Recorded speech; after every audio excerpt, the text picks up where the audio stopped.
Hello there. Tonight we are going to do something a little wild.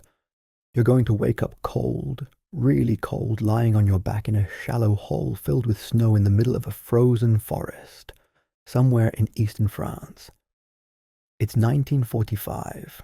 Your face hurts, your fingers feel like glass, and you're not even sure you remember what warm feels like anymore. And yes, you're an American infantryman in the dead of winter near the end of World War II. Your stomach's empty, your gears frozen, and your boots are, well, let's just say you'll be lucky if you keep all your toes. You probably won't survive, but hey, let's find out anyway. So, before you get comfortable, take a moment to like the video and subscribe, but only if you really like what I do here. Tell me where you're listening from and what time it is. It still blows my mind that people drift off to these stories all over the world. Now turn off the lights, maybe turn on the fan for some soothing noise, and let's get started tonight. See, you open your eyes to nothing but gray sky and pine branches heavy with snow. Your body doesn't want to move, not because you're lazy, but because every joint feels like it's been wrapped in rusted wire and left in a freezer. You're lying in a foxhole no deeper than a bathtub, the floor so frozen it might as well be iron. Your blanket, a single wool square stiff around the edges with ice. And yes, that crust on your face isn't from sleep. It's frost. Good morning. You sit up slowly.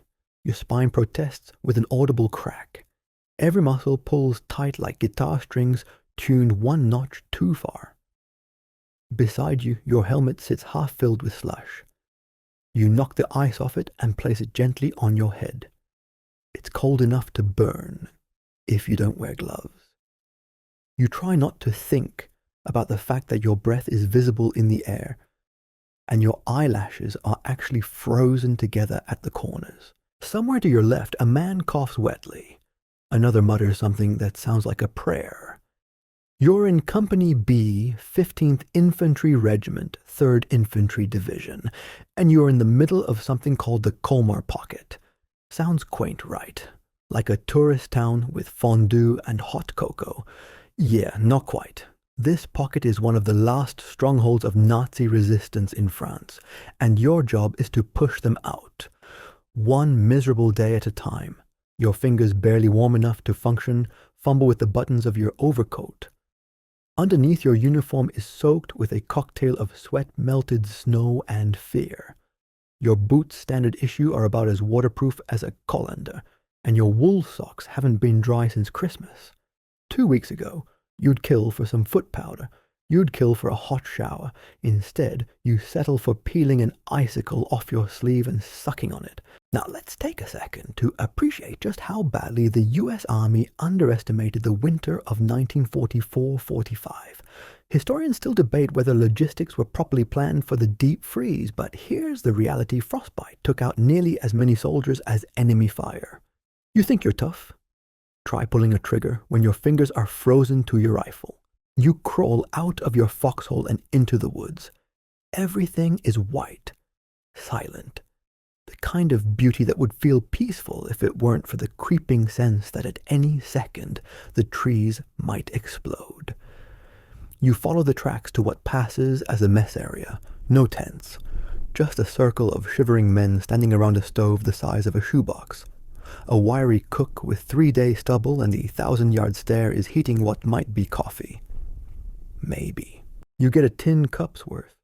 It tastes like burnt water and dirt. Still, you take a sip. It's warm. That makes it sacred. Someone shuffles up next to you. Small guy, barely 5'5". Can't weigh more than 110 pounds. He looks like he should be delivering newspapers, not directing artillery. He nods. If there's any coffee left, better get it. It's going to be a long day. That's Lieutenant Audie Murphy. Yeah, that Audie Murphy. Right now, he's just another kid trying to survive. But in about an hour, he's going to do something that makes him the most decorated American soldier of the entire war. But we'll get to that. You trudge back through the snow. The forest is still, a little too still. Your rifle, an M1 Garand, is cold and clean. You checked it 3 times last night. 8 rounds per clip. Semi-automatic, heavy but reliable. It feels like the only real thing in your hands right now. There's a first aid pouch strapped to your belt, a canteen half frozen shut, and 3 grenades that you're praying you don't have to use. Then there's the noise. It starts faint like thunder behind the hills, but it grows. Rhythmic, mechanical. You don't need anyone to tell you what it is. Tanks. Someone screams, incoming armor, and the forest erupts into motion. You dive for cover. Your foxhole barely protects you. 100 yards away, a line of 6 German Panther tanks roll out of the mist guns swinging like blunt knives. Behind them, infantry. At least 250 of them. And you're one of 40 men. Let's do the math. Spoiler alert, it doesn't look good for you. There's no time to think. Just move. Your boots slip in the snow as you scramble back toward the line, the sound of tank treads grinding like a steel avalanche behind you. You duck as a shell lands somewhere to your left, close enough that you feel the air punch the side of your head. Dirt and snow rain down like hail. You hear someone screaming. You don't look. Lieutenant Murphy is already shouting orders, his voice clear and weirdly calm. Fall back secondary position. You obey. Not because you're brave. Because that's what you do when someone with steady eyes and a loaded pistol says, run. As you move, you pass one of the 2 M10 tank destroyers that's been assigned to support your company. Big, noisy, and absolutely gorgeous right now. Its cannon is firing steadily, boom, boom, boom, trying to stall the German advance. Problem is, those Panther tanks have thick frontal armor, and the M10's shells are just bouncing off like pebbles on a battleship. The other M10 was hit 5 minutes ago. You didn't see it happen, but you saw the flames. There wasn't much left. Just smoke, a burning hulk, and 2 silhouettes that didn't make it out. One of them had been heating soup. The irony doesn't even sting anymore. You dive into the trees, deeper into the forest, where the secondary defensive line is, if you can call a few trenches and scattered foxholes a line. Around you, men are finding whatever cover they can. Some are just lying in the snow rifles up, waiting for the impossible. Back on the radio, Murphy is calling in artillery coordinates. You can hear the static, the calmness of his voice, even under pressure.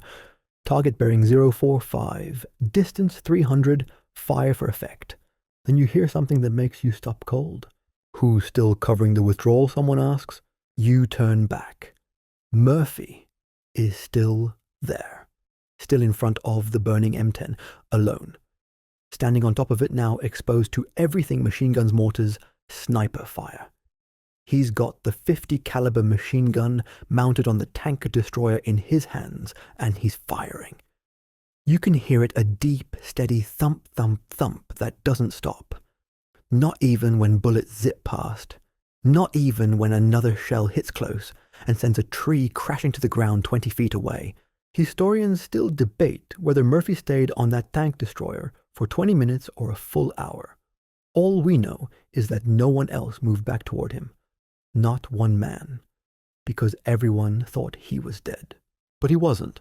He kept calling in artillery strikes, calmly correcting their aim like he was adjusting his lawn sprinklers.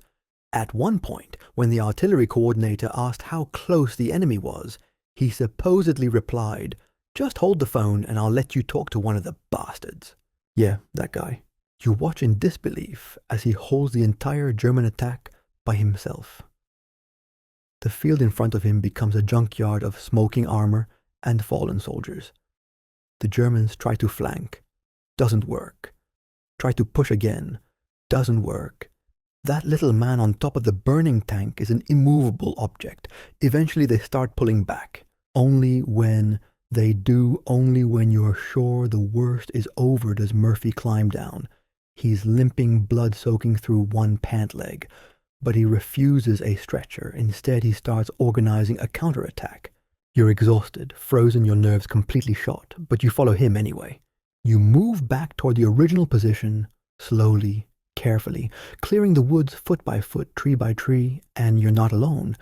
Everyone who can still hold a rifle is moving forward, with you pulled along by the gravity of that one man's will. You're not thinking about being a hero, you're thinking about getting out alive. The Germans fall back all the way to the village of Holzwihr. When night falls, the snow starts again, soft, steady, gentle. It dusts everything: helmets, rifles, corpses.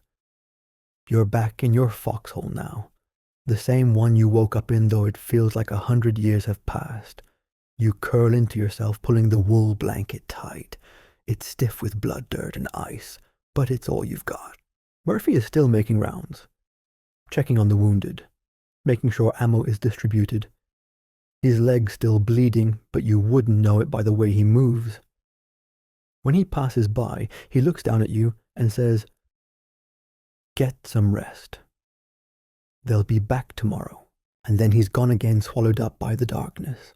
You close your eyes, but sleep doesn't come right away. Not because of the cold, though that's always there. Not because of the pain, your ribs are bruised, your hands blistered, but because your mind is still replaying everything.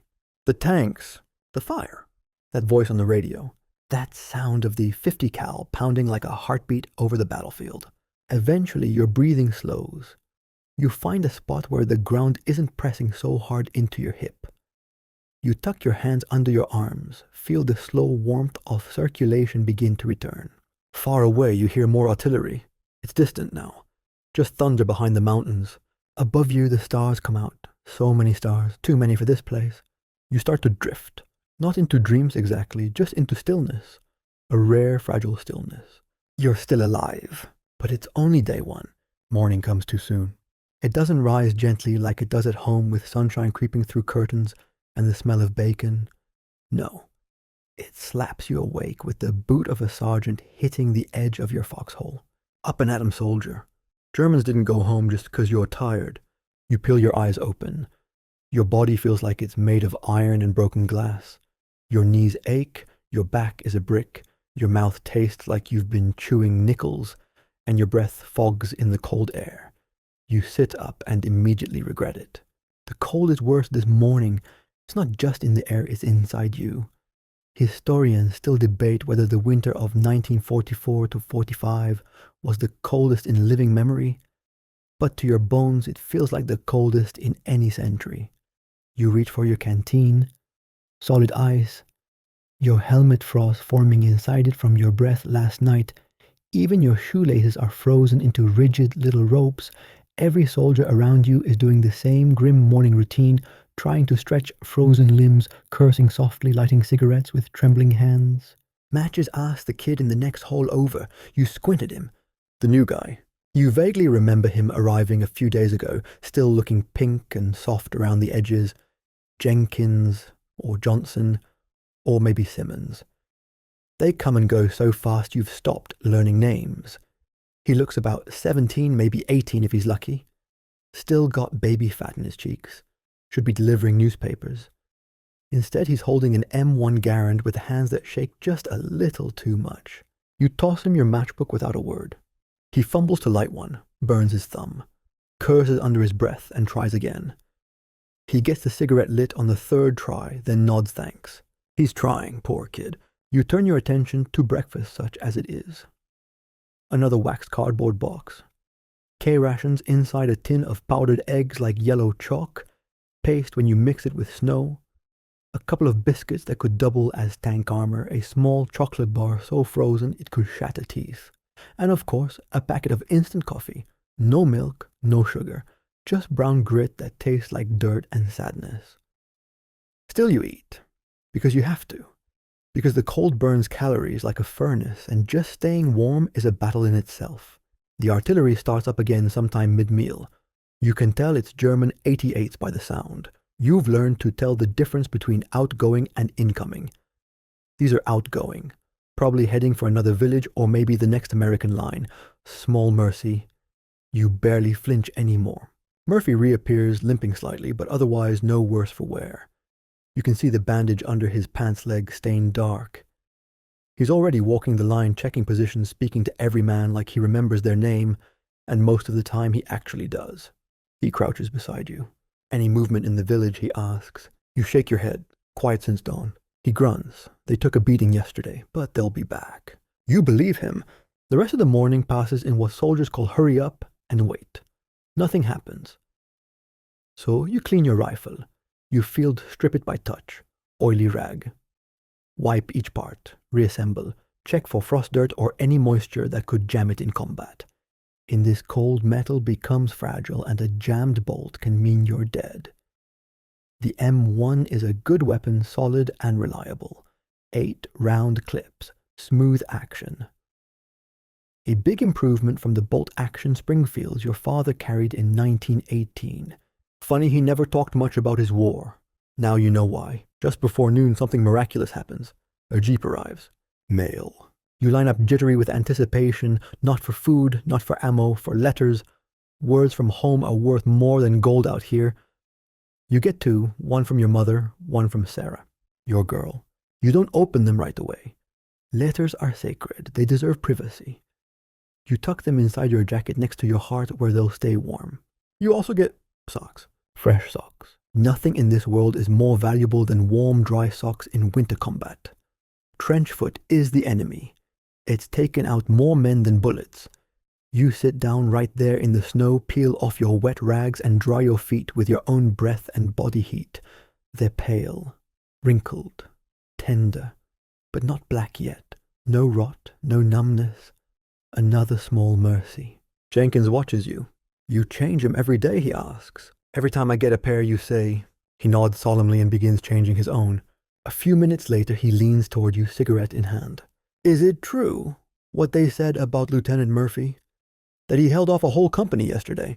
You glance over at the tank destroyer still smoking. Yeah, you say. Climbed on top of that burning hunk of metal and manned the 50 cal. Held him off long enough for us to pull back. Killed 50 Germans by himself, they say. Jenkins whistles. He's going to get a medal for that, right? Probably. If we live long enough for the brass to hear about it. You don't mean to scare him. But hope is dangerous out here. Better to keep expectations low. After lunch, another tin of ham-like substance, you're assigned to a patrol. 6 men, led by a staff sergeant named Barlow. Your job scout north of the current position. Look for movement. Report anything suspicious. Try not to die. Moving through snow is exhausting. Every step is a slog. Lift. Crunch. Sinking. Repeat. Your legs feel like lead. Your lungs burn. Your breath fogs your vision. The forest plays tricks on your eyes. Shadows that might be soldiers. Branches that crack in a way that sounds like gunfire. The 3-hour patrol turns up nothing. No tracks. No signs, no enemy movement, just a deer that bolts at the sound of footsteps. Back at the line, you're done in.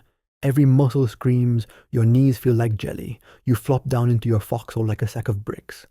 Jenkins follows a few minutes later. You toss him a piece of candy from your rations. He nods in thanks. You sit in silence watching the light fade. The sun drops behind the tree line. The snow turns lavender and gold. Jenkins writes a letter home by the last of the daylight. You glance over. What do you tell him, you ask? He shrugs. That I'm fine, that the food's good, that I'm making friends. You nod. You do the same. You don't tell them about the screams, about the way people disappear in red mist, about how cold your soul feels sometimes. You just lie gently. The light dies completely. Somewhere a whistle cuts the silence. You recognize the sound of incoming artillery immediately. Your body reacts before your mind catches up. You dive. Jenkins lands on top of you. Then hell. 20 minutes of deafening chaos. Trees exploding, earth shaking, shrapnel ripping the air. You press yourself into the bottom of the hole, eyes shut tight, mouth full of dirt and fear. When it ends, there's nothing but ringing and smoke. You and Jenkins crawl out slowly. The trees are splintered, snow blackened, voices echo. Medic. Over here, Sarge is hit. You follow the sound and find Barlow, your patrol leader, pale and bleeding. A medic arrives. Jenkins shines a flashlight. You hold your Zippo. Barlow grabs your arm. Keep an eye on the new kid, he says. You nod. I will. You help load him onto a stretcher. He's probably not coming back. And then just like that, the night goes quiet again. But you know it's not over. Not yet. Night settles over the ruined trees like a heavy coat, thick and suffocating. The sky is clear black as ink and filled with more stars than you think should exist in a world so cruel. Every breath you take forms a little cloud that vanishes just as quickly snatched away by the wind. The snow has stopped falling for now, but the cold is getting worse. It creeps into your bones, turning your fingers into brittle sticks and your toes into forgotten memories. You and Jenkins are back in your foxhole. You've scraped out the edges a bit deeper with your entrenching tool, just enough to fit the two of you shoulder to shoulder. The ground underneath is frozen so hard it feels like concrete. A low stone wall runs along the northern edge of your position, left over from someone's garden maybe before the war came and turned homes into firing lines. It offers some cover, but not much. Lieutenant Murphy calls a meeting just before midnight. He gathers the NCOs and a few trusted privates like you under a dark pine grove. He doesn't speak loudly, but everyone hears him. That barrage. Probably a prelude to something bigger, he says, gesturing toward the village of Holsphere, now quiet, almost peaceful again. They'll want to test us before we move forward. Double the watch. 2 men per hole. 4-hour shifts. Keep eyes on that tree line. No one sleeps all night. You're assigned to the midnight to 4 shift. Jenkins will be your partner again. You try not to think about how green he still is, how he flinched when Barlow started bleeding. But he stayed. Didn't run. That counts for something. Midnight rolls in slow and bitter. Jenkins is already awake when you nudge him. You both crawl into position behind the stone wall rifles across your knees, ears tuned to the dark. The world is quieter than you expect. Too quiet. Not a single bird, not a rustle of branches, just the occasional gust of wind brushing through the trees. About an hour and Jenkins whispers, "How do you stand it?" You blink. What? The waiting, the not knowing, sitting here like a target, wondering if someone's about to shoot you from the woods. You don't answer right away. The question hangs there raw and honest. Eventually you say you don't think about all of it. Just the next minute, the next breath, you keep it small. He nods slowly. "I'm scared, all the time." Everyone is. Only liars say they're not. After that, the talking stops. It takes too much effort in the cold. You have to save your energy for listening, for scanning the darkness. You stay alert, letting your eyes flick across the open field. Once you spot something, a flicker of movement near the tree line, you tense, raise your rifle, but it's a deer, a small doe. She freezes when she sees you, her breath visible, her eyes reflecting the starlight. You stare at each other, 2 living things surrounded by death. Then she vanishes into the trees. At 0400, you wake the next shift and crawl back into the foxhole. Your blanket's stiff again, but you don't care. You're so tired your hands shake. Your dreams are a jumbled mess. Sarah's voice blending with the sound of falling shells. You wake up with your heart racing and don't remember why. By dawn, a change is in the air. The sky turns a dull gray. Clouds roll in heavy with snow.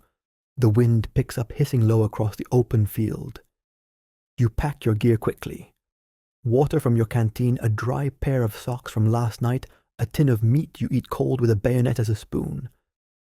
Jenkins joins you shivering. "Looks like we're pushing forward today," he mutters. He's right. Word spreads the Germans are pulling back from the Colmar pocket. Maybe to reinforce the east where the Russians are coming. Maybe to set up a stronger defensive line. Either way, your regiment is ordered to pursue. The goal, keep the pressure up. Don't let them regroup. An hour later, you hear the unmistakable rumble of engines. American trucks and jeeps roll in from the west. Reinforcements, a fresh company faces clean eyes wide. Their uniforms don't have holes yet. Their boots still hold polish. You can't decide if you feel sorry for them or jealous. Murphy meets with the new officers while the quartermasters hand out supplies. You get 2 bandoliers of M1 clips, 2 grenades, fresh socks, and miracle of miracles, a Hershey's chocolate bar. Jenkins stares at his like it's a holy relic. "I'm saving this for something special," he says. You take a bite of yours immediately. The sweetness is shocking after weeks of K rations. Kid, the special occasion is now. Might not get another. Murphy calls the company together near the tree line.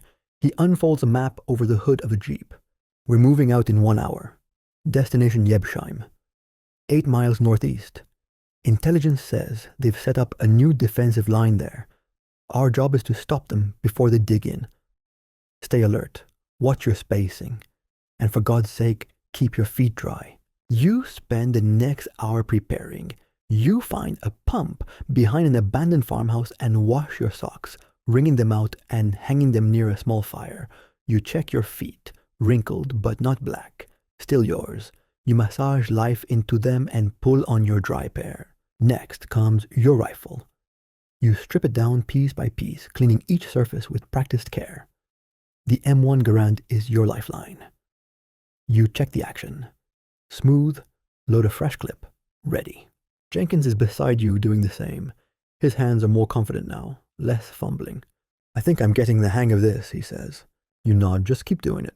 When it's time to move out, the Company B forms up on the northeastern edge of Holtzwihr.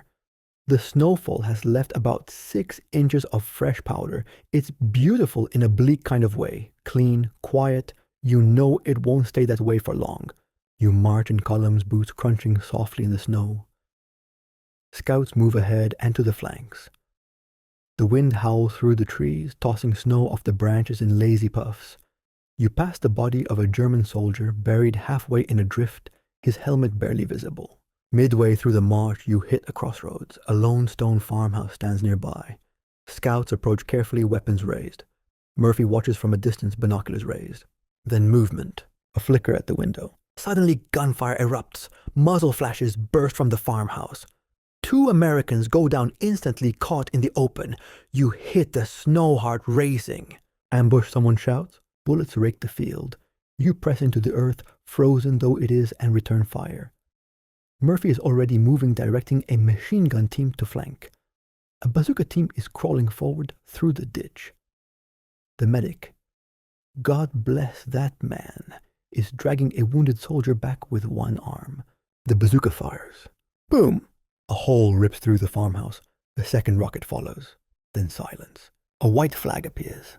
4 Germans emerge, hands raised, gaunt and exhausted. They can't be older than Jenkins.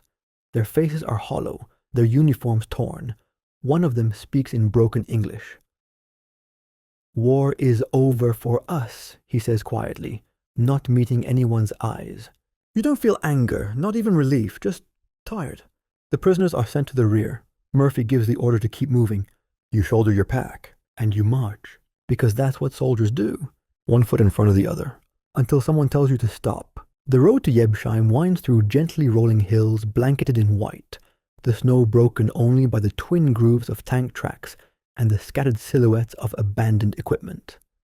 The terrain is changing, now less forest, more open fields and sparse hedgerows. You march in silence, the whole column, breathing in rhythm, heads low against the cold. Nobody complains, nobody talks. You're all saving your strength for whatever's waiting on the other side of the next rise. Your legs ache like they've aged decades overnight. Each step feels like you're dragging a cinder block through the snow, but you keep going because that's what you do. Historians still debate whether the German retreat at this point was strategic or panicked. Some say it was a tactical regrouping and attempt to delay the inevitable Allied advance. Others argue it was a collapse in morale, whole units reduced to skeleton crews out of fuel, out of ammo, out of hope. But whatever the official reason, you know what retreat looks like: boot prints headed the wrong way, broken rifles tossed in the snow, rations unopened and left behind. Late in the afternoon, the column halts. A body's been spotted just off the road, half buried in a snowdrift. You're close enough to see the helmet first, a US standard issue, then the sleeve, then the face. Young.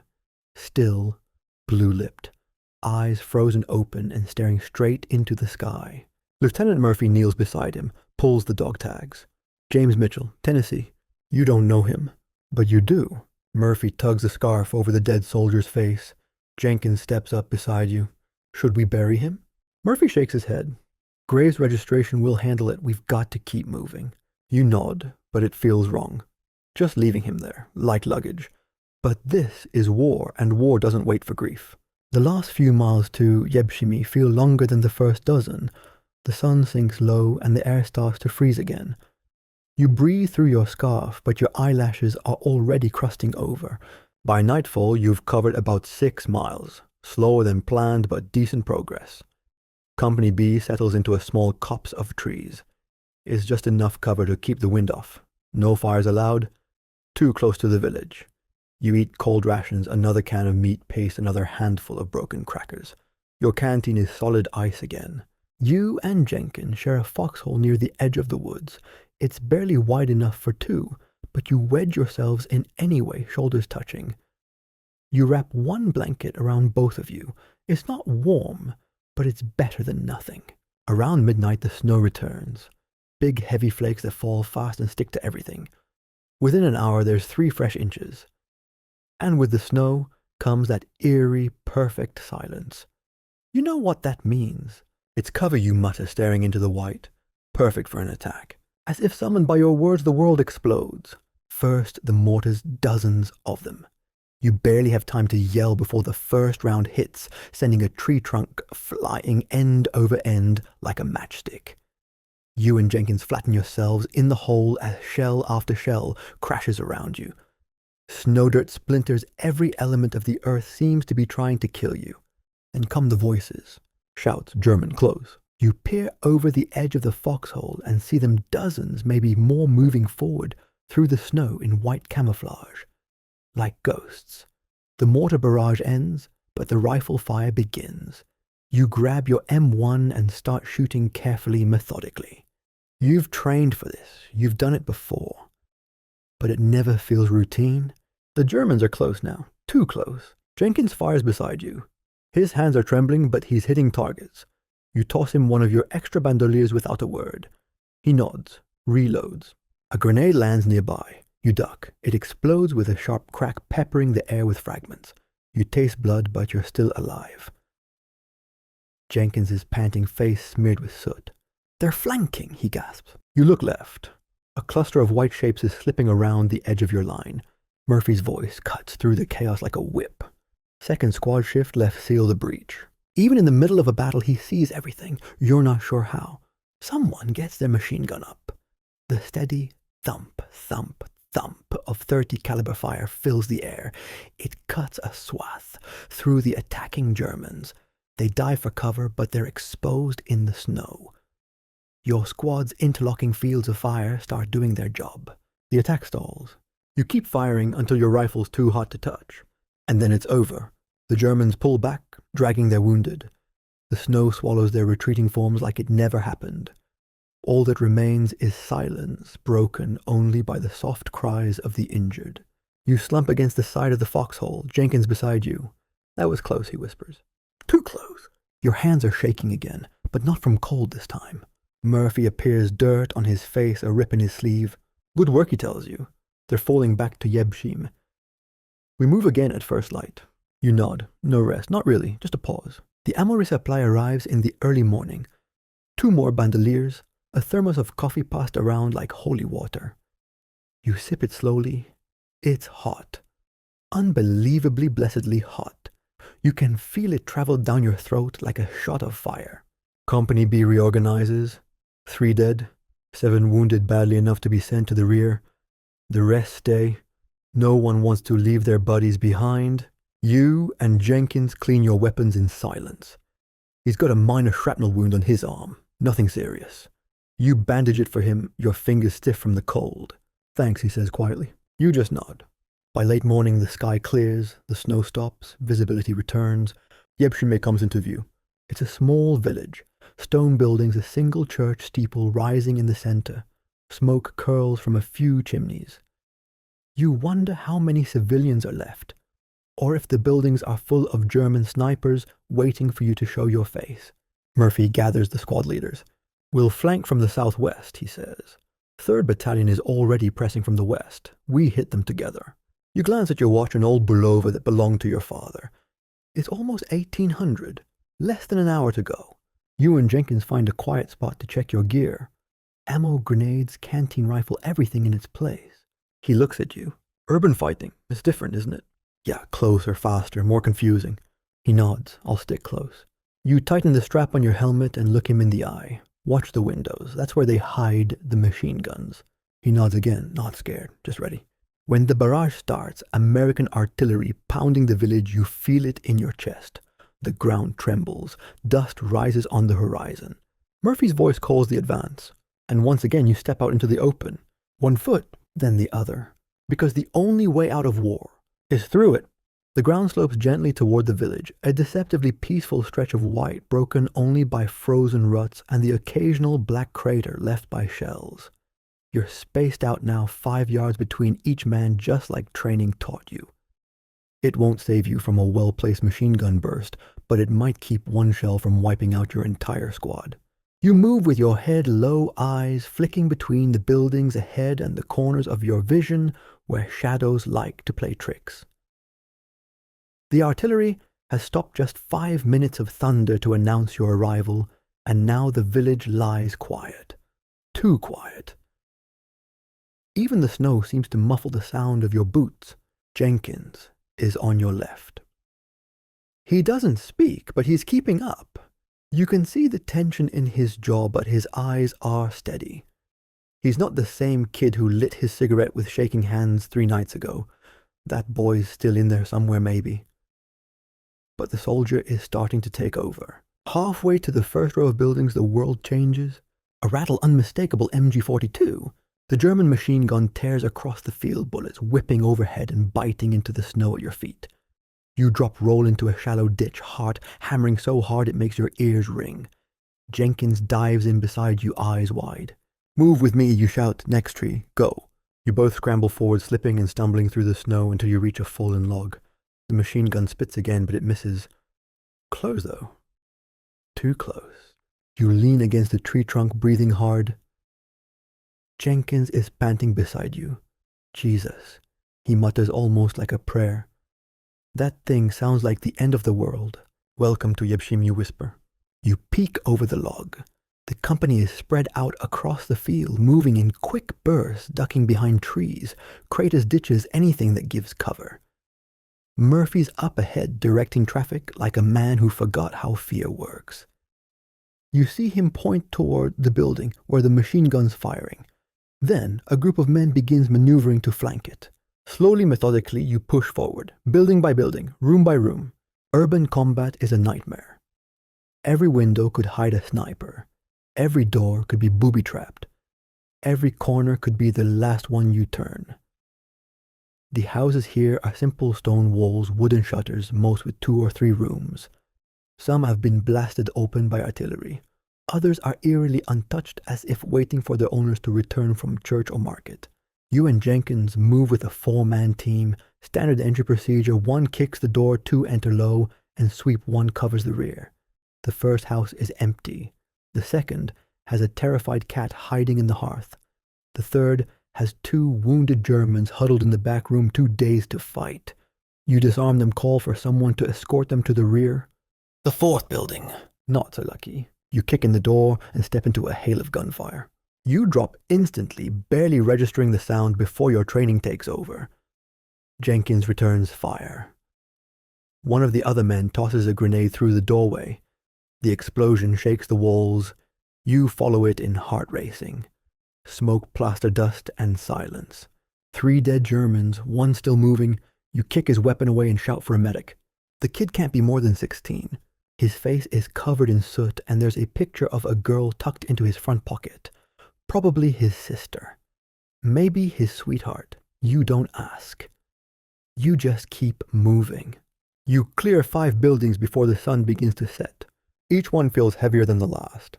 The church comes into view, tall steeple, shattered stained glass windows, an altar visible through the main doors. The enemy's made a stand here.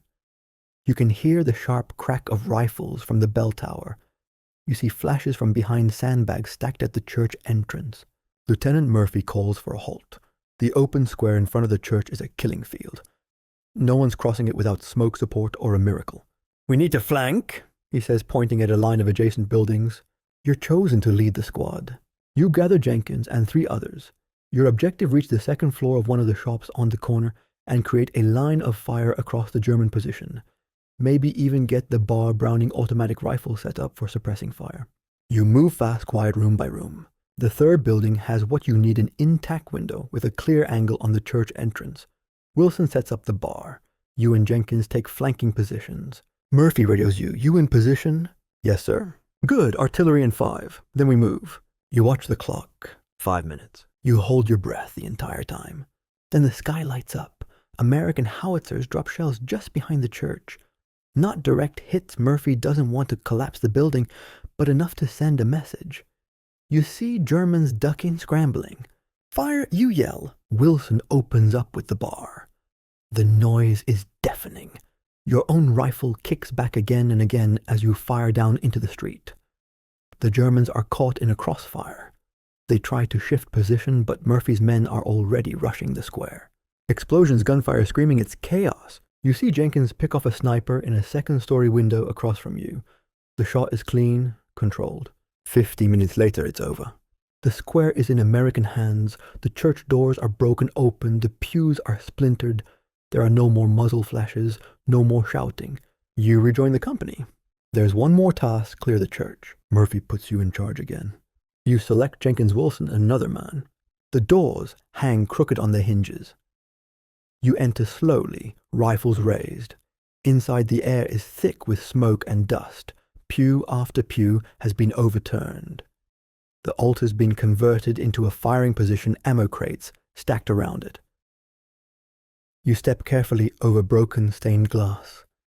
The Virgin Mary lies shattered on the floor, her painted eyes staring up at the rafters. In the front pew sit an elderly couple, hands clasped. From behind they look like they're praying, but when you get closer you see the bullet holes in the backs of their heads, execution style. Jenkins whispers why. You don't answer. You've seen it before. Maybe they were caught helping civilians, maybe they just got in the way, maybe no reason at all. That's the thing about war, it doesn't need a reason. You cover their bodies with a tarp. Later someone will bury them. Maybe. You step outside into the ruined village square. The sun is gone, the stars are back, the wind howls between the buildings, and for a moment you remember the deer from the forest. That quiet flash of life moving through snow, and you wonder how something so delicate keeps surviving in a world like this. Then Jenkins hands you a cigarette, and you remember somehow you're still surviving too. Night in Yebshimi doesn't bring peace, only pause. The wind cuts through the village square like a razor tugging at broken shutters and swirling powdery snow around the legs of exhausted soldiers. Fires are forbidden, too risky this close to enemy lines, so the cold presses in with impunity, stiffening fingers, locking jaws, freezing your breath into crystals that stick to your scarf and eyebrows. It's the kind of cold that feels personal, like winter's trying to kill you itself, one nerve ending at a time. Company B sets up a defensive perimeter around the church square. Machine guns are positioned to cover the streets leading in and out of town. Foxholes are dug wherever the ground is soft enough, wherever a wall has crumbled, or a crater conveniently exists. You and Jenkins end up in a shallow position behind what was once someone's flower garden. A low stone wall gives you chest-high cover, and someone's even left behind a wooden bench that you use to stack spare clips and grenades. Lieutenant Murphy makes his rounds as always. He crouches beside your position, his voice low. Ammo. 6 clips for the M1, 2 grenades. He glances at Jenkins. Same. Yes, sir. Murphy nods. We're due for resupply tonight, but make it last just in case. He squints toward the east, where the tree line meets the edge of the village. They'll come from that way if they try anything. Forest gives them cover. Stay sharp. Then he moves on, disappearing into the dark like a ghost in olive drab. Jenkins exhales slowly beside you. Think we'll hold it. You stare out at the black horizon where nothing moves and everything threatens. We'll try. That's all you can promise. As the last light fades from the sky, the temperature drops again. You and Jenkins take turns on watch. 1 hour up, 1 down. You try to sleep during your break, curled beneath a shared blanket, but your knees ache from crouching and your back won't unknot. You drift in and out 30 seconds here, a few minutes there. At one point, Jenkins wakes you gently. Your turn. You blink groggily, bones reluctant to move. Everything hurts. You are 23 years old, but tonight you feel 80. You swap places and settle behind the stone wall, again eyes scanning the darkness, rifle laid across your knees like a sleeping dog. The moon is out, casting a pale glow over the snow-covered village. Everything looks still. But stillness is never safe. You focus on the field, the trees, the shifting shadows. Minutes pass, then an hour. Then something shifts beside you, Jenkins. He can't sleep either. He sits up and wraps the blanket around both your shoulders. Feet are too cold, he mutters. You nod. Same. He lights a cigarette with a match cupped carefully between gloved hands. The ember glows like a firefly in the night. You got someone waiting? He asks after a few quiet puffs. You nod. Sarah, high school sweetheart. She write often. Every week you... He shakes his head. Never had much luck with girls. Too shy, I guess. You take the cigarette when he offers it. Inhale deeply, then pass it back. You'll find someone. Women love a man in uniform. He laughs softly, if I make it. You don't argue. Not because he's wrong, because he's right. You change the subject. Where are you from? Little town in Pennsylvania, coal mining country. My dad works the mines, wanted me to follow him, but I joined the army instead. Thought it might give me a way out. Careful what you wish for, you say. The conversation drifts after that like snowflakes falling in slow spirals. You tell him about your job at the auto plant. He tells you about his younger sisters. You both speak in low voices barely above a whisper, as if loud words might summon something from the woods. You talk about what you'll do after the war. You say you'll get married. He says he'll become a teacher. The dreams feel fragile, too delicate for a place like this. Eventually, he dozes off with his head against the stone wall. You stay awake. It starts to snow again. Heavier now. Wet flakes that stick to your rifle, your helmet, your gloves. Visibility drops. You squint into the storm and feel dread creep up your spine like ice water. I don't like this, you mutter to yourself. It's too perfect, too quiet, too easy to hide in. And then it begins. A single whistle high and sharp. Then the scream of falling shells. Artillery. Incoming. You slam into the bottom of your foxhole as the world erupts around you. Mortars, dozens of them, explosions so close they lift you off the ground. Trees shatter, shrapnel whines, dirt and snow rain down in heavy bursts. Then through the chaos movement, shadows at the tree line. German soldiers in white winter camouflage using the snowstorm as cover. They're coming fast, rifles, raised grenades in hand. You fire. Jenkins is awake now, shooting too. The M1 bucks against your shoulder. You hit a target, then another. Then you're reloading, hands trembling, clip clinking against steel. The fight is close, too close. Grenades land near the wall. One explodes behind you. Jenkins shouts, but he's okay, just dazed. You hand him more ammo. He nods and keeps firing. To your right, the machine gun opens up again, an American one. Its rhythmic beat sends the Germans diving for cover. You take the moment to shift position, crawling along the wall to a better angle. Then you see him. A German officer standing behind a fence post, waving his men forward. You aim. Hold your breath. Squeeze. He drops. The enemy falters. The line wavers. Then finally they retreat, pulling back into the forest, leaving behind bodies and scattered gear. The snow keeps falling. Jenkins slumps beside you, breath ragged. We did it. For now, you say. Murphy appears again, soaked blood on his sleeve. He nods. We hold till morning. Resupplies en route. You nod. You're down to one clip, but you're still here. And so is Jenkins. Somehow. You lean back against the wall, rifle still in your hands, and close your eyes for just a moment. Just one moment. Because you know, it's not over yet. Morning comes in a pale haze, the kind of light that doesn't warm. Anything just makes the damage more visible. You wake slowly, blinking through clumped lashes and layers of exhaustion that feel more mental than physical now. The snow has stopped, but the damage from the overnight assault is clear. Shell craters pock the ground. Several buildings are still smoldering, sending smoke curling up into the gray sky. The church steeple, once a proud marker on the skyline, has partially collapsed, leaving a jagged silhouette against the dawn. Jenkins is already awake, sitting beside you, rifle in his lap, and a strange quietness in his posture. His face is pale, dirt-smudged eyes shadowed. He's holding the last of his chocolate bar from yesterday, unwrapping it slowly as if it might vanish if he moves too fast. You should eat it, you say. He glances at you, then back at the candy, waiting. For what? He shrugs. I don't know. Peace, maybe. You don't answer, because there is no such thing here.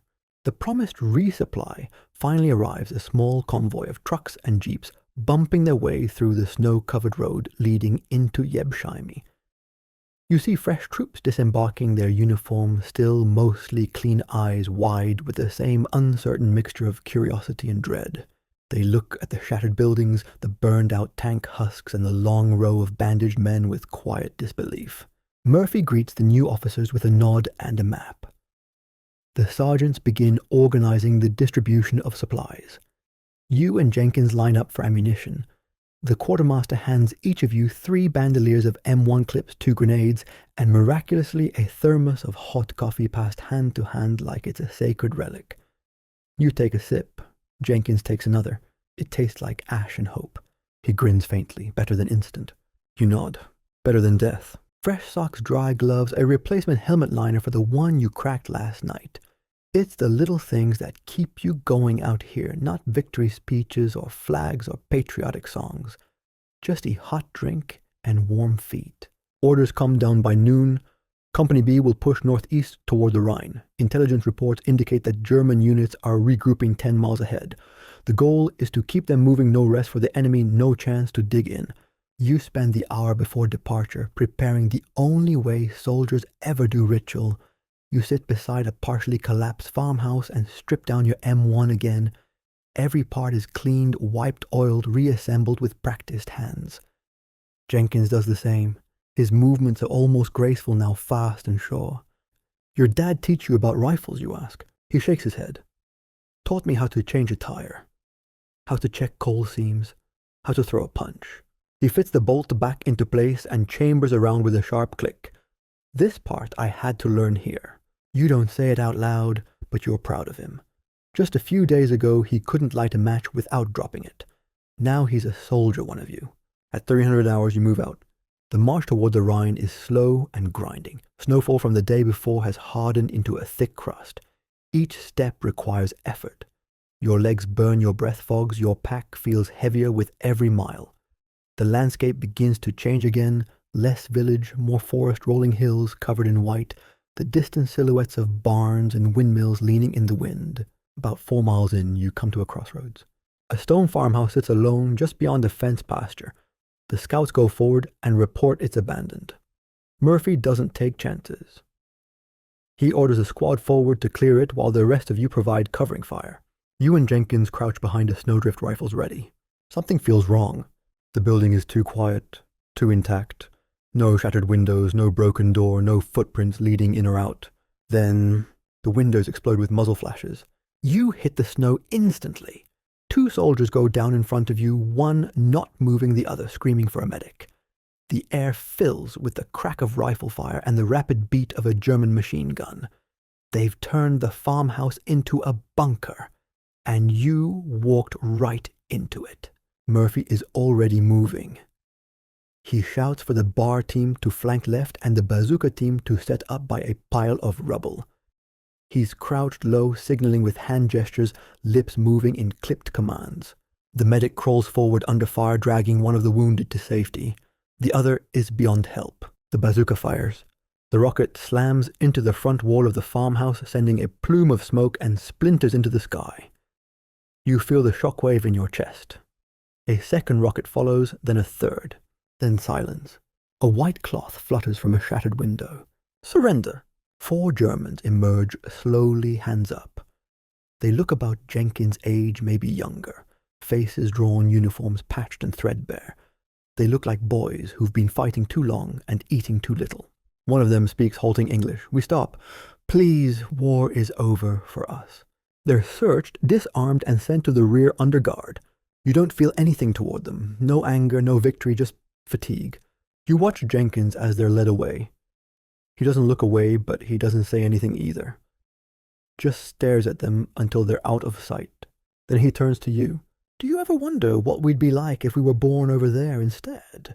You nod every day. The advanced resumes. More miles. More silence. The snow creaks under your boots. Your breath hitches. You drink from your canteen, the water tasting of iodine tablets and metal. You march past frozen trees, past another burned-out vehicle, past the corpse of a deer half buried in snow. You keep going. By late afternoon, Yebshim is behind you, a memory already. The Rhine lies somewhere ahead, past the next village, the next forest, the next hill, and so you march one foot after the other.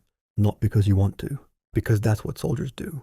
By sunset, the landscape changes again, not the trees or the snow or the battered roads, but the way your eyes move over them. Everything starts to blend together, trees and bodies, fences and foxholes, living and dead. The only way to stay sane is to stop looking for patterns and just keep walking. Company B halts near a thin stretch of forest, settling into what looks like the ruins of an orchard. The trees are bare skeletal things, their limbs reaching upward like they're still praying for spring. The branches creak in the wind. Ice clings to the bark. There's no proper shelter, just a few craters, some broken stone walls, and a shallow gully that you and Jenkins claim for the night. You scrape out a depression behind a chunk of half-collapsed masonry and reinforce it with your packs. Not exactly the Ritz, but it'll do. Murphy passes down the line. No fires tonight, too close to the front. Everyone nods. Dinner is cold rations again. You crack open a tin of something that vaguely resembles ham. Jenkins offers a strip of dried fruit he'd been saving from his last mail parcel. You take a bite. It tastes like rubber and memory. I had peaches once, he says, chewing slowly. Fresh ones. Summer of '43, my mom made a cobbler. Still remember the smell. You nod, peach cobbler, with real sugar. Real sugar. And whipped cream. He smiles faintly, then softer. You think we'll get back to that someday? You glance up at the stars overhead framed by the twisted trees? Yeah, I do. You're not sure if it's a lie. Sleep is nearly impossible. The wind never stops. The cold is so deep, it feels like it's clawing at your bones from the inside.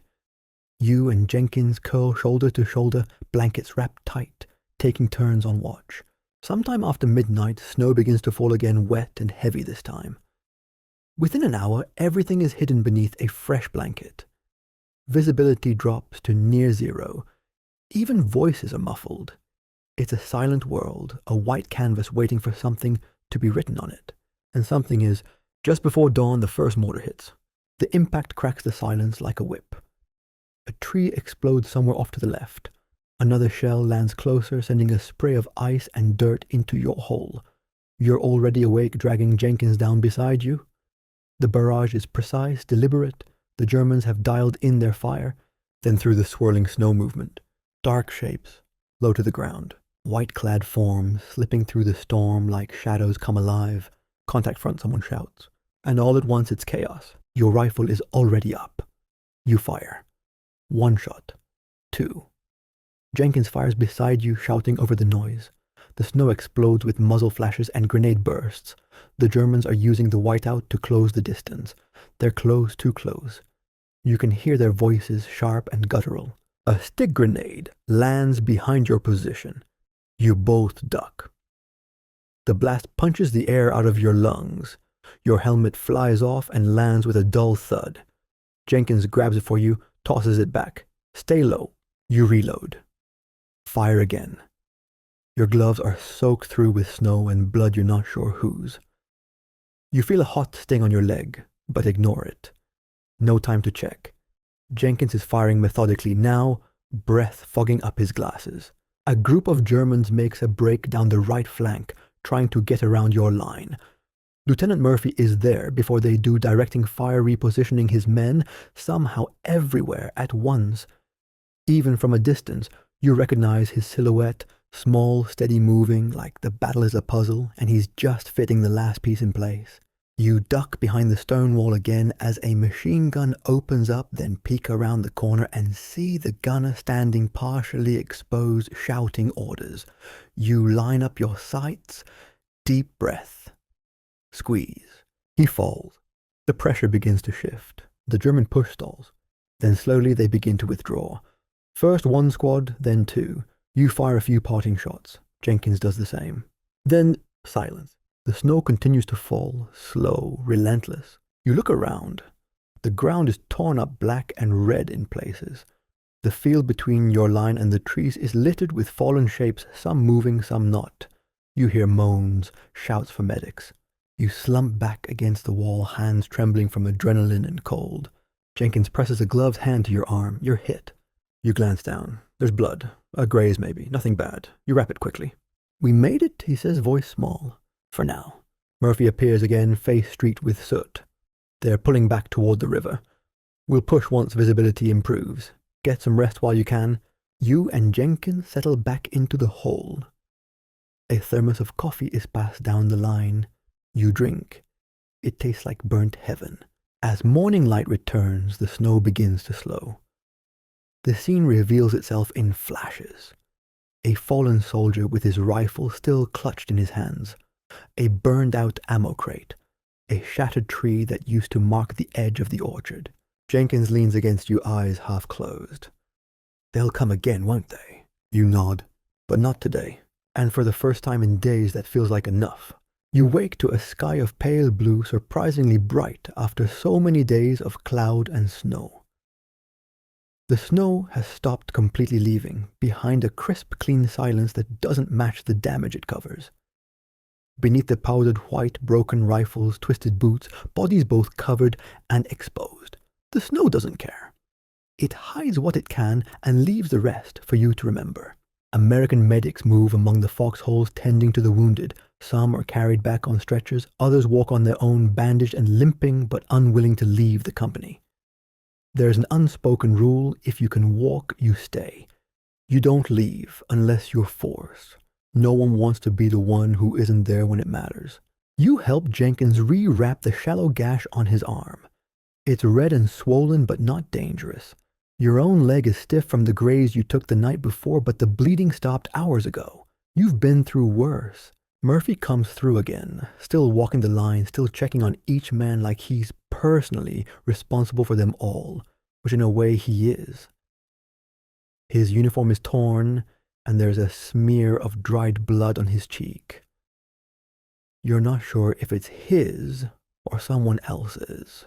More enemy units north of here, he tells you. We're pushing up as soon as the resupply arrives. How long are we holding? Yebsham Jenkins asks. Murphy gives a tired smile. Until we're relieved or overrun, hopefully the first one. You'd laugh if you had the energy. A jeep arrives mid-morning with new ammunition and rations. The quartermaster hands you 2 bandoliers and a fresh canteen. Even better, a thermos of hot coffee and a half loaf of bread that somehow survived the supply run. You and Jenkins sit beneath what used to be an apple tree and share it between you, tearing chunks off with your fingers. This tastes like home, he says. You nod. Almost. The bread is stale. The coffee tastes like metal. But it's enough. Soon the line begins to shift again. The Germans are falling back further toward the Rhine. Every step they take now is on home soil, and they fight harder when they're defending home. The march begins just after noon. You fall in behind Murphy Jenkins beside you. The company moves slowly, cautiously, rifles at the ready. Scouts go ahead, eyes on the tree line, watching for ambushes. Every hill could be a strong point, every farmhouse a trap. Around 1500 hours, the advance halts at the edge of another forest. A squad returns with word a German unit pulled out of a farmhouse just an hour before you arrived. The floors are still warm. A pot of stew left bubbling on a wood stove. They left in a hurry. We're catching them, Jenkins says. Cornered dogs bite hardest, you reply. The trees ahead thicken, and Murphy orders Company B to dig in. You find a spot near a small rise with a good visibility and begin scraping a shallow hole with your entrenching tool. Jenkins works beside you, scooping snow and frozen soil. The sun begins to set again, painting the landscape in soft pinks and blues. It's beautiful, obscenely so. You almost resent it. Dinner is cold again. Another K ration tin. You chew slowly, more out of necessity than hunger. You don't taste anything anymore. Afterwards, you pull out the letter from Sarah, the one you've been carrying since Holtzfjord. You read it for the 3rd time, letting her words wash over you like balm on cracked skin. I miss you every day. I know you're being brave, but please come home safe. I can't wait for spring, for the way the tulips bloom outside the old hardware store, for the sound of the wind through the cornfields. You fold it back up and slide it into your pocket. You don't tell Jenkins what it says. Some things are just yours. That night you're back on rotation, 4 hours on, 4 hours off. Your foxhole is barely deep enough, and the blanket only traps so much heat.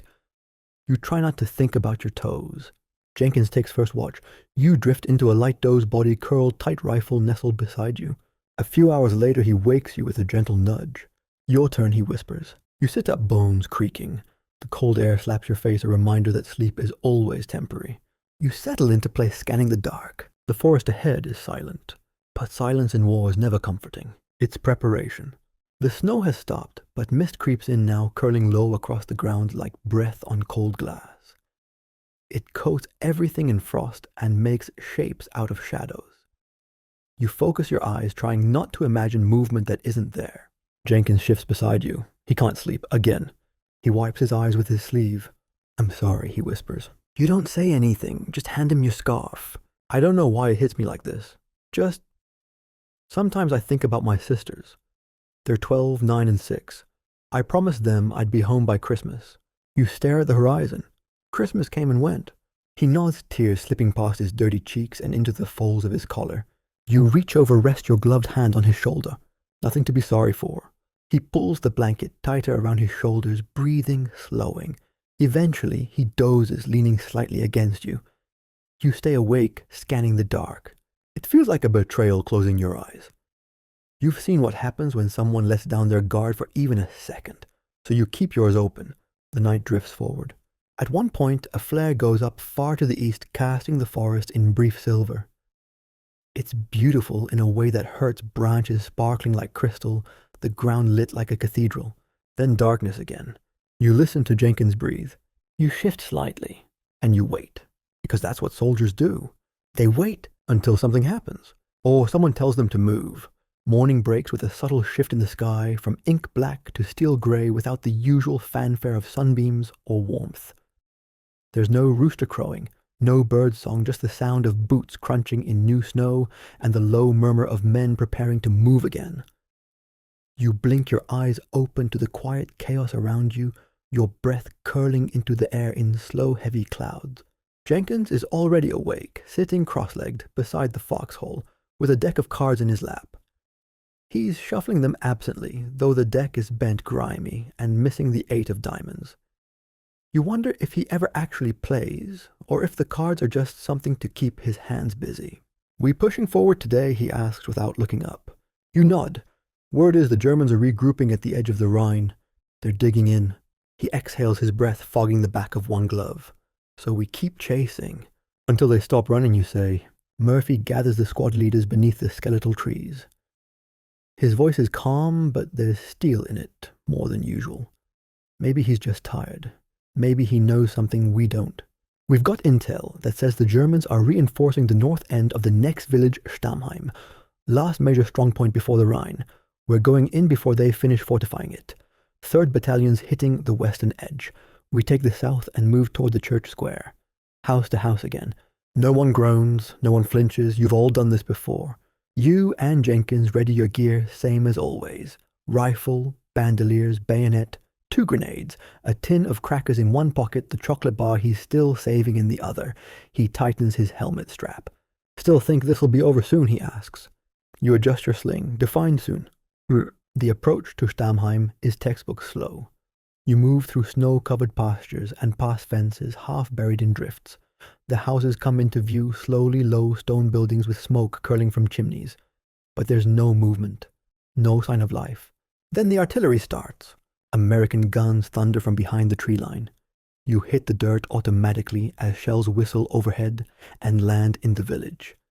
Buildings crumble in distant clouds of brick dust and smoke. You feel it in your chest, the percussion of each impact hammering against your ribs. After 5 minutes, the barrage stops. Now comes the hard part. Company B advances in staggered formation. Murphy leads from the front, as always walking like he doesn't understand the concept of fear. You stick to the right flank with Jenkins and a team of 4. The first few buildings are empty, blown apart, abandoned, silent. You step over shattered furniture and books soaked in melted snow. A child's wooden toy lies in the doorway of one house. You move past it quickly. Then you hit resistance. Gunfire erupts from the 2nd floor of a butcher shop. A machine gun opens up from the window, sweeping the street. Jenkins dives behind a broken cart as bullets stitch across the snow behind him.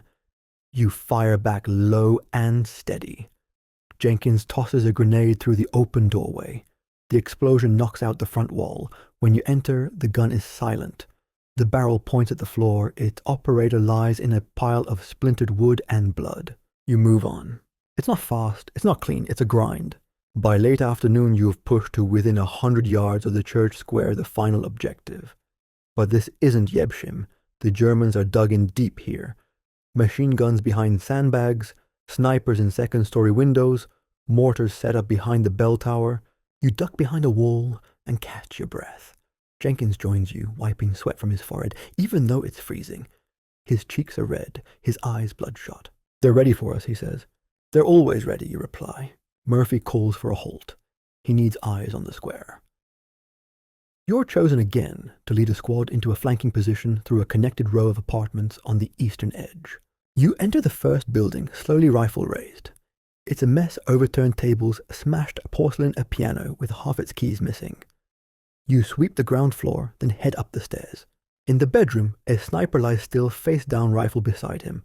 Jenkins rolls him over and finds a photo tucked inside his jacket. A mother, a daughter, a family frozen in better times. He couldn't have been more than 16, Jenkins murmurs. You nod. Hitler's running out of men. You keep the photo, not as a trophy, but because it feels wrong to leave it here. With your squad in place, Murphy signals the final push. Artillery hits the far side of the square, sending German troops diving for cover. Then you open up your Browning automatic riflemen, spraying the flank while riflemen pick off targets. The rest of the company advances. The battle is short, brutal, and precise. You move from building to building, clearing rooms, tossing grenades, firing on instinct. A German soldier tries to surrender, hands raised before one of the new guys panics and shoots him. Murphy doesn't yell. He just looks tired. 20 minutes later, the church square is yours. You're breathing hard, but you're alive. The bodies are still warm. Oh. You enter the church, lass. The doors hang open, the pews are overturned, the altar is cracked. A stained glass window depicting St. Michael has been shattered, his angelic face scattered across the floor. You move through the aisle, slowly, boots crunching glass. Behind the pulpit, 3 German soldiers lie dead. One of them has a rosary clutched in his frozen fingers. Do you think they were praying when it hit, Jenkins asks. Maybe. You help carry the bodies out. They're laid under the eaves behind the church beside 3 Americans. It doesn't seem to matter anymore which side they were on. The snow will fall on them all the same. By nightfall, the company is setting up a perimeter. The remaining Germans have pulled back beyond the next ridge toward the river. You've taken Stamheim, and the path to the Rhine is finally open. Murphy gathers the officers around a map. We rest tonight, he says. Then tomorrow we move to the river. No one cheers, no one claps. You just nod. Then sit down next to Jenkins in the back room of a damaged house where the stove still works, and someone has found a box of canned peaches. You share a can in silence. The syrup is cold, sweet. For a moment it tastes like summer. For a moment it tastes like something worth surviving for. The house is barely standing, half its roof, collapsed from an old artillery blast, one wall buckled inward, but inside it's warm. At least warmer than outside. You and Jenkins sit beside the rusted old stove, a small flame flickering from scraps of broken furniture fed through the grate. The light dances on your helmets, casting long ghostly shadows on the walls. Neither of you says much. The day was too long, the fighting too close, and your thoughts are moving through molasses. Outside the snow has started again. Slow flakes, soft and thick, falling straight down in perfect silence. It's the kind of snow you remember from home, the kind that would cancel school and blanket rooftops like icing sugar. Here it just means the wounded will suffer more, that any retreat will be slower, that any advance will be colder. You settle deeper into your coat, pulling the collar up over your mouth. The room smells like rosewood smoke and damp wool. Jenkins unwraps a small square of chocolate, breaking it in half and handing you a piece. That was the last of it, he says. You take it. Let it melt slowly on your tongue. I can't believe we made it through that square, he adds, after a long pause. I thought we were done. You nod, yeah. There's a lot you could say, but most of it wouldn't help. About how it never gets easier. About how every fight feels like the last one. About how it's only luck that keeps one man alive and drops another right beside him. Instead, you reach into your pack and pull out the deck of cards you found back in Holzwihr. A few are missing. A few have blood on the edges, but they still shuffle. Can rummy you offer? He smiles faintly. Deal. You play 3 quiet hands. The score doesn't matter. Time stretches in long, sleepy threads, each card falling like a heartbeat, steady and slow. Outside, a distant artillery boom echoes muffled by snow and miles, but neither of you flinches anymore. Eventually, Murphy appears in the doorway, his silhouette backlit by moonlight on the snow. His helmet is off. He looks older than he did yesterday. Than he did this morning, even. We move at first light, he says. Rhine's less than 5 miles out. You nod. Yes, sir. He pauses, looks at Jenkins. You did good today, Private. Thank you, sir. Murphy gives a tired nod and vanishes into the snow again as quietly as he came. Sleep that night comes in strange waves, half dreams, mixing with fading adrenaline. You see faces, towns, streets littered with spent brass, the soft click of a bayonet being fixed, the crumpled letter from Sarah creased and reread, the sound of your father's voice saying something you can't quite hear. In the darkest part of the night, you wake to the sound of Jenkins breathing beside you, slow, steady. You watch the embers glow in the stove, the soft flicker of orange bouncing across the walls. The house creaks shifting in the cold, and for the first time in days your muscles begin to loosen, not completely, but enough. You stretch your legs, gingerly wincing at the tightness. Pull your scarf up over your mouth and let yourself drift.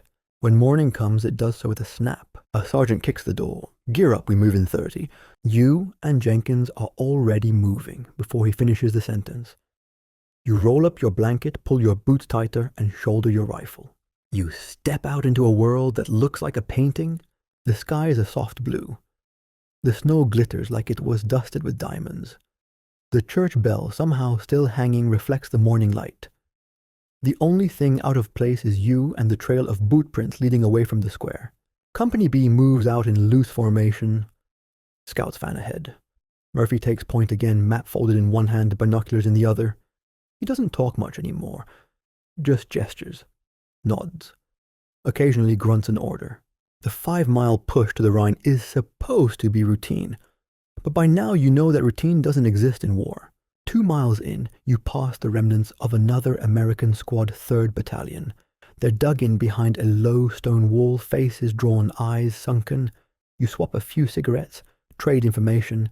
They've had light contact overnight, snipers mostly. But something feels off, they say. Too quiet, too clean. Murphy nods and signals the company to tighten formation. The next mile is tense. The snow gets deeper, the wind picks up. You hear distant gunfire, but it's not directed at you. Maybe another unit, maybe just ghosts. Then movement. Near a barn up ahead, half collapsed from shelling. Jenkins sees it first, a flicker in the doorway. He raises his rifle but doesn't fire. Could be civilians, he whispers. You nod. Murphy waves the squad to a halt, signals a small team forward to investigate. You watch them approach, boots crunching softly. They circle, wide flanking. One throws a smoke grenade. The cloud billows thick and slow, then shouts. A burst of gunfire. The squad drops low. You see one man fall back, clutching his stomach. Ambush, someone yells. You hit the dirt. Return fire. The barn erupts with muzzle flashes. Germans spill out, maybe a dozen firing as they retreat behind snowbanks and stone. You advance carefully, leapfrogging from cover to cover. Jenkins is right behind you. It's over quickly. 10 minutes of noise, then silence again. 2 Americans wounded, 1 dead. The barn is clear now. Inside you find more than just enemy soldiers. You find crates of ammunition, a stack of maps, and a battered radio. This wasn't just a fallback position, it was a command post. Murphy examines the maps, his jaw tightens. They were coordinating something bigger. You check your watch, it's only 10:40 a.m. Plenty of day left to find out what. By noon the river is visible. The Rhine. A thin silver ribbon snaking through the countryside, wide and slow, dotted with patches of thin ice and morning fog. You stare at it like it's not real, like it's something you've only read about in school books. You made it, but it doesn't feel like victory. It just feels like another checkpoint on an endless march. Murphy calls another halt. You and Jenkins collapse behind a pile of crates and sip from your canteens. He looks at the river. Think they'll cross it. They'll try. He nods. Then reaches into his jacket and pulls out a small notebook. He tears a page out and starts writing. What's that, you ask? Letter, he says, for after, just in case. You don't ask what it says. You already know. The Rhine looks peaceful from a distance. It winds gently through the landscape, wide and slow moving its surface, glimmering like glass beneath the pale afternoon sun. On the far bank, somewhere beyond the mist and tree lines, the enemy is digging in. You know they're there, not just from reports, but from the quiet. The kind of quiet that means someone else is listening too. Company B hunkers down just inside the tree line.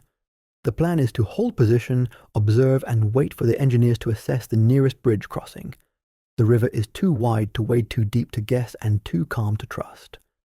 Floating ice drifts past in silent parade. You're behind a small embankment with Jenkins cleaning your rifle by rote. The two of you have fallen into a rhythm, now pack check, clean scan, repeat. Across from you, Murphy speaks with a radio operator, bent low over the handset. He's holding a map folded so many times it's practically shredded. He doesn't look like the same officer from the foxhole back in Holtzvir, that Murphy had color in his face and stars in his eyes. This Murphy looks carved from ash and frost. Still sharp, still standing, but worn thin. Word comes through a counterattack is expected before nightfall. Recon has spotted German infantry massing just across the river. Probably no armor there short on fuel, but they'll still try to retake the crossing point. If they can slow you down here, they might buy time for the rest of their forces to regroup deeper into Germany. Murphy calls a meeting beneath a top strung between two bare trees. This is it, he says. They're not going to give us a clean break across the Rhine. They'll hit us hard, and we'll hit back harder. We hold the riverbank. If they take this spot, we're back to square one. He looks around at the circle of tired faces. Dig in, make it count. The rest of the afternoon is a blur of preparation. You and Jenkins dig your fighting position just behind a large tree stump, stacking crates and packing snow into a makeshift parapet. Ammunition is passed down the line. You receive 2 fresh bandoliers, 4 grenades, and a full canteen of water that actually isn't frozen. Someone even passes around a thermos of stew. It's thin and smells like burnt onions, but you drink it anyway. The heat alone is worth it.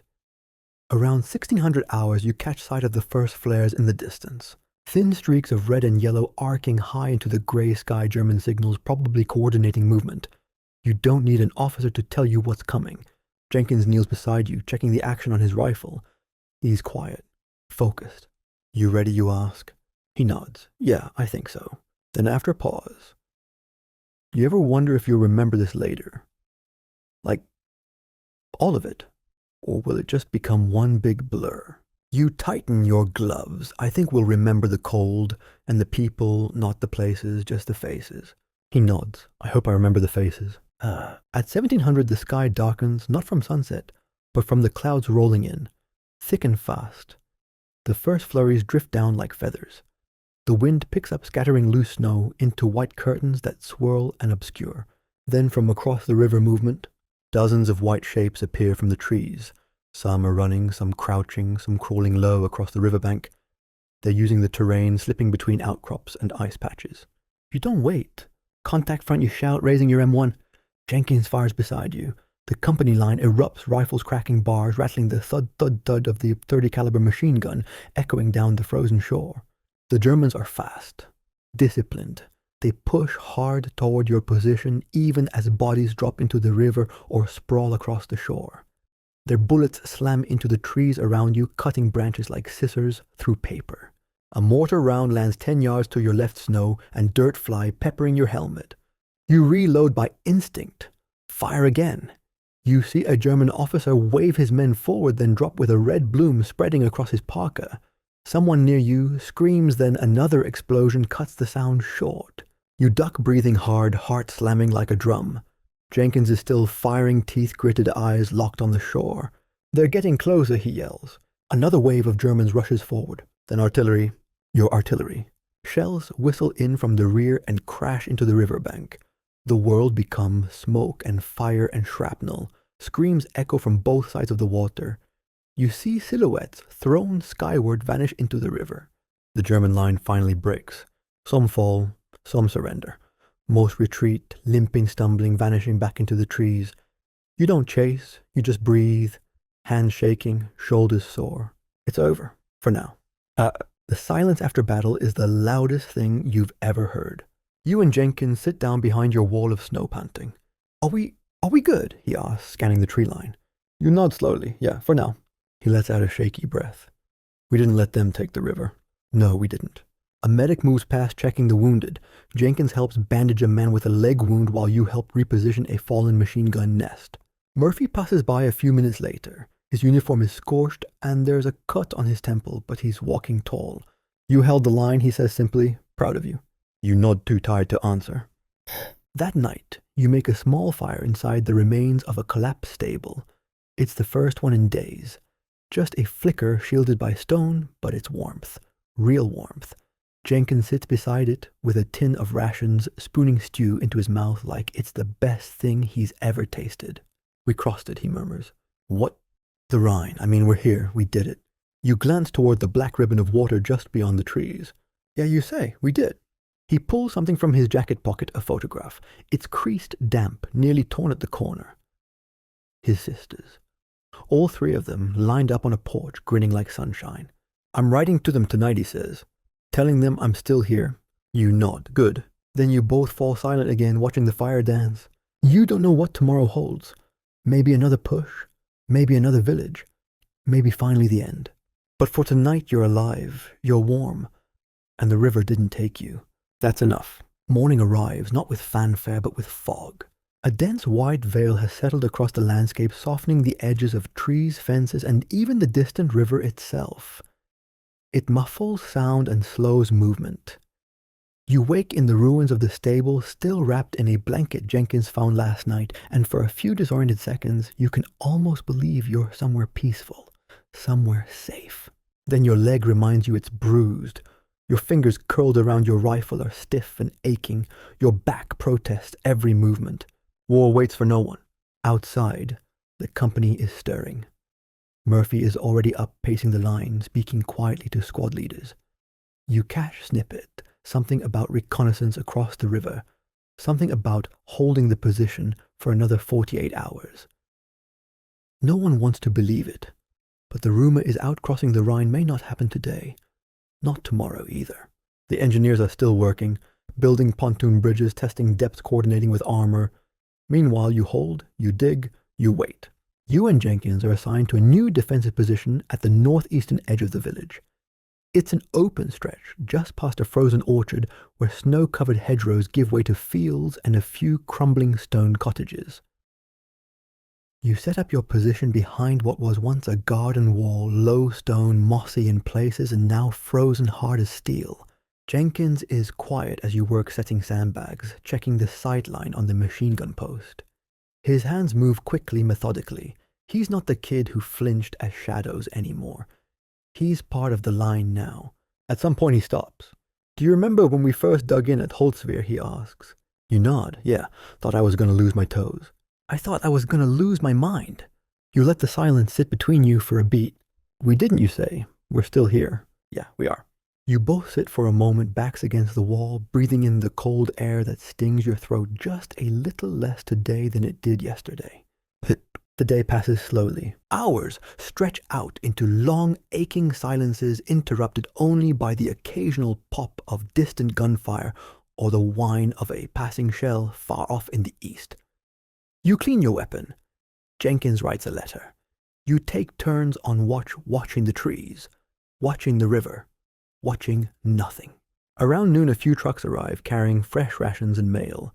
The quartermaster tosses you a box of K rations and, surprisingly, a tin of actual peaches. Real peaches. In syrup. You and Jenkins split it beside the fire, careful not to spill a drop. It's sweet cold and tastes like memory. Better than chocolate, he mutters. No, you say, but close. He chuckles, the sound low and rough from days of smoke and frost. You haven't heard him laugh in a while. You didn't realize how much you missed it. Later, Lieutenant Murphy stops by your post. He crouches beside the wall, scanning the river through a pair of binoculars. Still no movement, he mutters. But they're out there. They always are. He pauses, then glances between the two of you. You both did good yesterday, real good. You nod. Jenkins straightens a little. Murphy continues. Orders are coming in to prep for crossing by week's end, armors moving up. Engineers say the bridge will hold. When it does, we're the tip of the spear. You don't say anything. Not because you're afraid, but because you're already thinking about what comes after the crossing. Another village. Another push. Another set of houses to clear. Another letter home to write or not. Murphy seems to understand. He claps Jenkins on the shoulder, nods once more to you, then moves on down the line. That night you take the second watch. The moon is nearly full, casting silver across the snow, turning the whole field into a dreamscape of shadow and frost.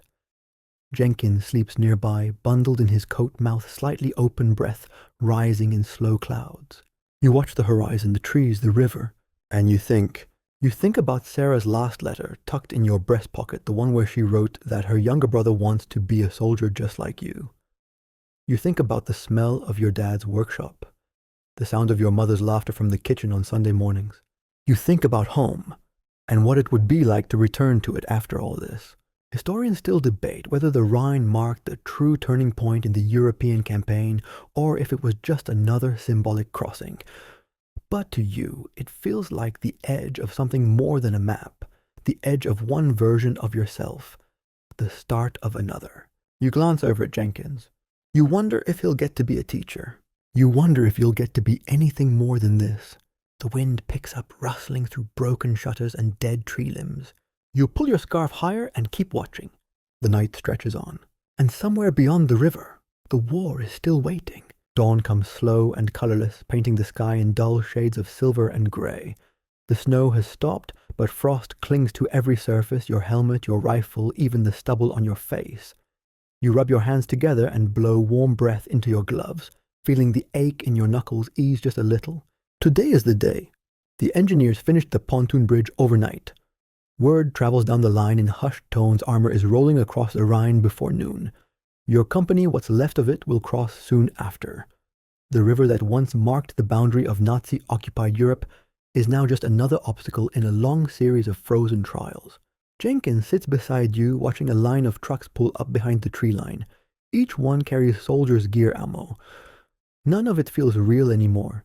It's just motion, routine, repetition, breathe, march, fight, repeat. You both chew through a breakfast of hard crackers and powdered egg paste. No one complains. You save your complaints for nights when your feet go numb or your socks freeze solid. Food is fuel. That's it. Think they'll fight hard over there? Jenkins asks, squinting toward the fog-covered far bank. You nod. It's their homeland now. They've got nothing left to lose. He pulls his scarf tighter, eyes distant. I'm not sure how much more of this I've got in me. You don't answer. Not because you don't have something to say, but because what you'd say wouldn't help.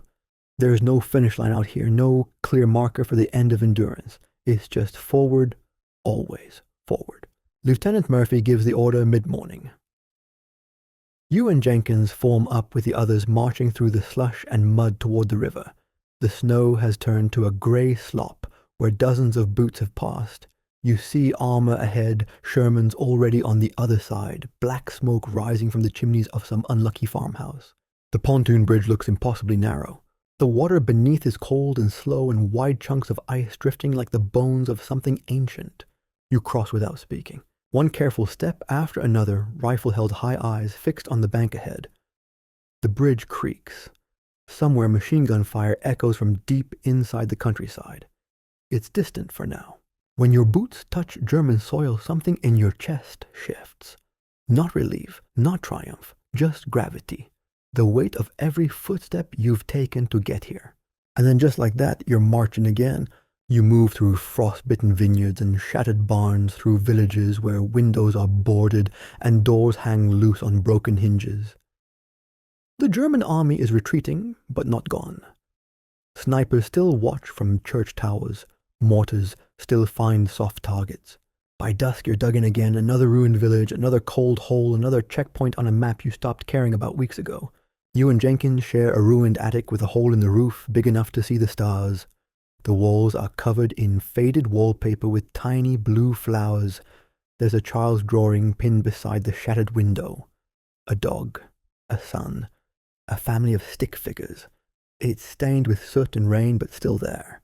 But he sits on a splintered chair, resting his head against the wall. I'm going to tell them about this, he says softly. When I get home. You glance over. Tell who? My students, he replies. When I'm a teacher, they need to know this wasn't just medals and parades. That it was frostbite and bad coffee and carrying your friend because his feet stopped working. You nod.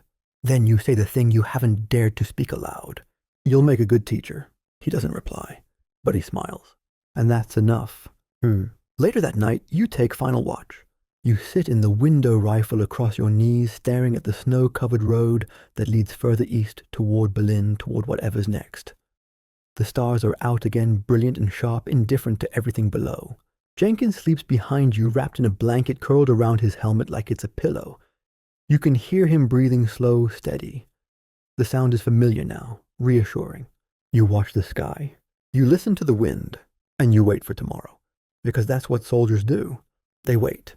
They endure, and they carry each other forward. The story of an American soldier in World War II unfolds not through glory, but through grit. It begins in the frozen forest of France, where you wake up shivering in a foxhole with frostbitten toes and a heart full of dread. Each day is a cycle of bone-deep cold, fear, hunger, and unimaginable exhaustion. You share this struggle with a quiet green young recruit, Jenkins, who becomes your closest companion in the chaos. Through ambushes, artillery barrages, and village-to-village combat, you bear witness to death and defiance. You see Lieutenant Audie Murphy stand alone atop a burning tank destroyer and hold off hundreds of Germans. You cross the Rhine after a brutal fight and move deeper into enemy territory, where each new town brings both hope and horror. There are no sweeping victories here, only moments of warmth like a tin of peaches or a letter from home. In the wreckage of war-torn Europe, it's the little things that matter. Sox coffee, a breath of silence, a shared look of understanding. By the end, Jenkins is no longer green. He's steady, focused, still dreaming of becoming a teacher. And you're still watching, still waiting, rifle in hand, the war not yet over. But for one quiet night beneath a torn roof and a starlit sky, you both get to rest. And for now, that's enough.